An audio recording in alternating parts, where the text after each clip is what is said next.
So a few months ago I put one of these Tristar Raptor Turkey Edition shotguns on layaway at Bud's Gun Shop when they were on sale.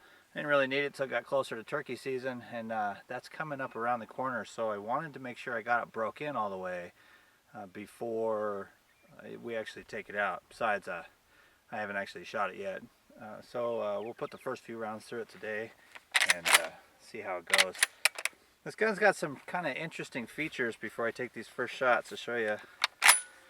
There's actually a release, and they call it a magazine shutoff, but realistically, once you've pushed this button, it will hold it back.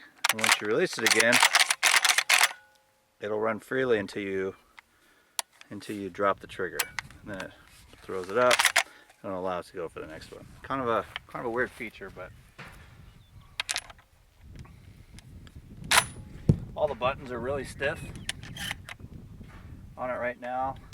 It does say recommend that you put heavy loads through it for the first, they say 25 rounds, so we'll see how we go.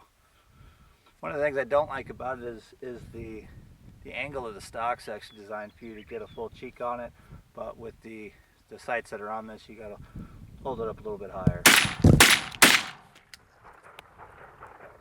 I'd say the first few shots worked out pretty good, so we'll change over to these here. These are not high brass, but they are high velocity.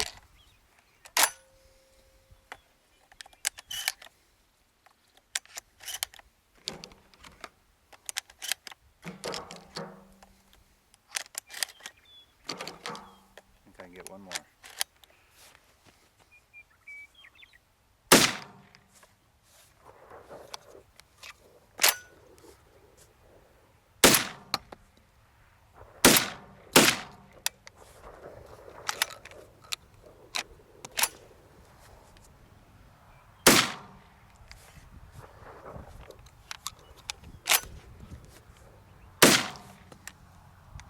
So definitely these first few rounds, these are a higher velocity, but they're not a high brass. So obviously not cycling it all the way, but I did come prepared. I'd say the fit and finish on this is pretty decent for a $300 shotgun. It's not perfect, but it's not bad either. Cycled all those just fine. Try those again.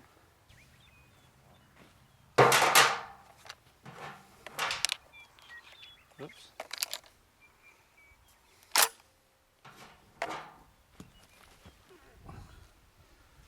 The buttons are really stiff on it, which is okay, brand new. It's gonna need to be broken for sure. But you know, for the first shots.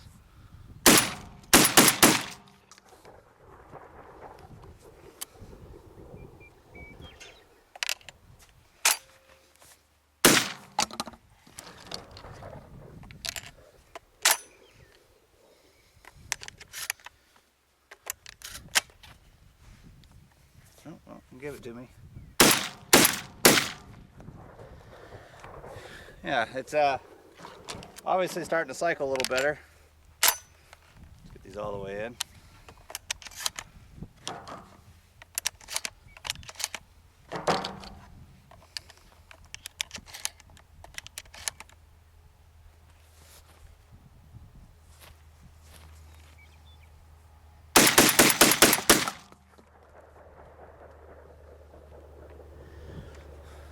And I would say it appears to be the more I shoot it,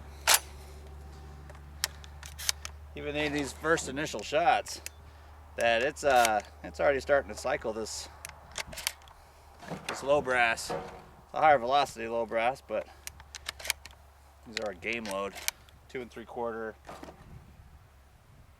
It's only got 1 ounce a shot, but it's starting to do the trick.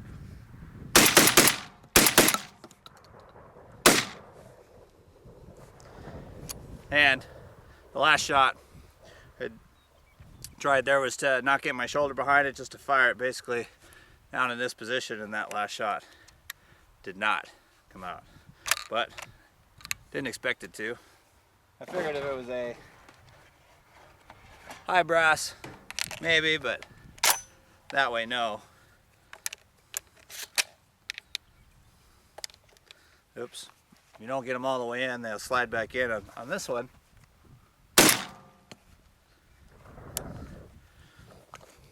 they actually will rest on the carrier when you put them in. Pay attention to what I'm doing here.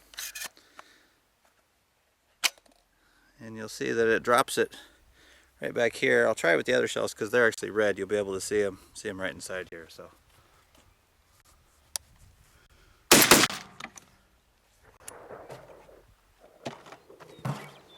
these are standard Federal 1 1/8 ounce load, 2 3/4. These are,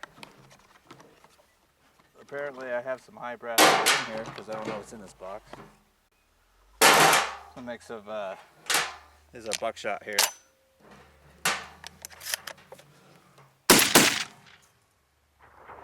Cycles those beautifully. These are high brass. I'll hold on to them. And see right there, if you don't get it pushed in quite all the way, then it drops a shell right on the carrier. Because instead of releasing when you pull, it actually will drop right away onto the carrier for the next round. So, one of the quick features about this gun is drop the button. So if you don't pull the trigger, it won't stay locked back again. When you actually go to load some shells, put a couple in here, like so, you actually there's no shell to release. There's nothing in there. It won't release the shell that's in the carrier. Oh, nothing. It's basically locked up at this point. But as soon as you pull the trigger, hold on, make sure I'm holding on to it. As soon as you pull the trigger, it releases around, drops it into the carrier, and then the next time you would cycle it, picks it up and throws one inside, and it's waiting for you to pull the trigger to drop one back inside the lifter.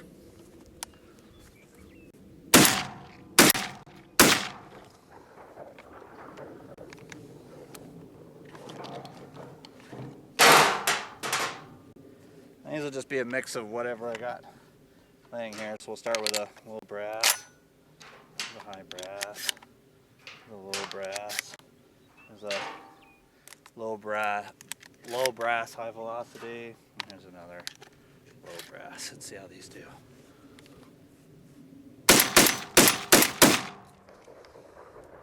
These work pretty good, I would say.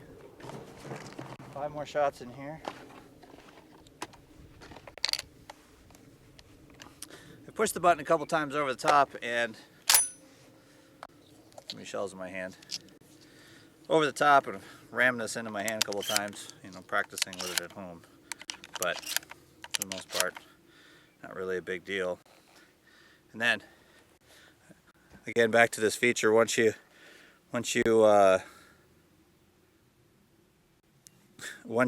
have this around in the chamber, which we have here, and now there's nothing in the carrier. When you pull the trigger, one will drop it in the carrier. If you want to preload one into the carrier, you can.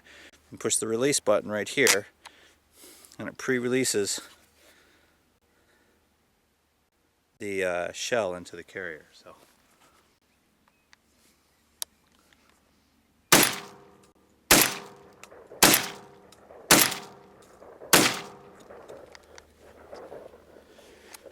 So Tristar Raptor, these are the first shots with it, and I'd say out of the box for a semi-auto shotgun, this thing has performed really, really well. Start off with those high brass, some buckshot, ran that low brass through it. You saw those hiccups, and then we put some high brass through it, and went back to the low brass and mixed it up, and did really, really well. So $300 shotgun from Turkey, from Tristar. Tristar Raptor, these are called. Yeah, worth every penny here. Oh look, huh, I forgot. I have a few more rounds, so I got him here. Let's put him through the gun.